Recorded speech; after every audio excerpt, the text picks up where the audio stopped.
Դե ինչ, այսօրվա մեր հերոսը բոլորիս հայտնի Բարթ Սիմփսոնն է։ Ես, ինչպես բոլորդ գիտեք, ամենասկզբից սկսում եմ հերոսի ստեղծումը հենց միանգամից սխեման գծագրելուց։ Թվում է, թե ամեն ինչ շատ հեշտ է, բայց իրականում այստեղ շատ կարևոր է ճիշտ հաշվարկել մանր դետալները և ճիշտ գծագրել այն, որպեսզի հետագայում սխեմայով գործելու ընթացքում ոչ մի բարդության առաջ չկանգնենք։ Բարդը լինի հենց այնպիսին, ինչպես որ մենք իրեն պատկերացնում ենք։ Մենք պիտի մեր հերոսին ընդգծենք, գծագրենք այնպիսին, որ ինչպես որ մենք պատկերացնում ենք։ Դրա համար հիմա մեր թելերին, մեր դեղնավուն հրաշալի թելերին կտանք կենդանություն ու կստեղծենք այս փոքրիկ կախազարդը։ Ուրեմն վերցնում ենք մեր վառ դեղին թելերը ու սկսում ենք կյանք տալ մեր գծագրին։ Այսպես ես յուրաքանչյուր դետալը հիմնականում ցուցադրում եմ հոլովակում, այստեղ և ձևավորում եմ գլուխը, առաջին շարքը սկսվում է 7 սյունից, երկրորդ շարքը սկսվում է ավելացումից, այսինքն ստացվում է 14 սյուն, երրորդ շարքը սկսվում է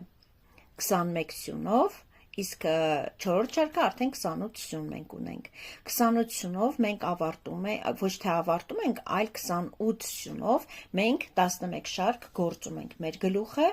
հետո վերջում նոր ավարտում տեսք տալիս։ 12, 13, 14, 15 և 16-րդ շարքերում արդեն սկսում ենք կամաց-քամաց փակել մեր այս շարքը, գլուխը։ Ձևավորում է այստեղ գլուխ,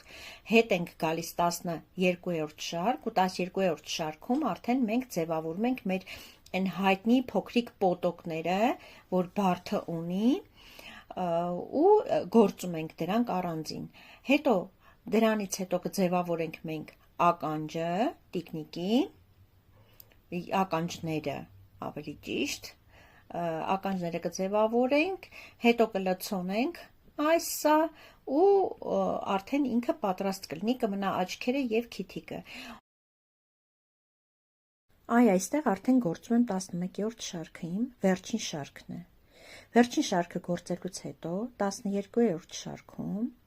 հիմա կտեսնեք, ես գործում եմ հետևի պատից նորից։ Ինչի համար եմ գործում հետևի պատից, որովհետև մեզ առաջին պատը շատ հարկավոր է։ Մենք դրա վրա պետք է ձևավորենք պոտոկներ։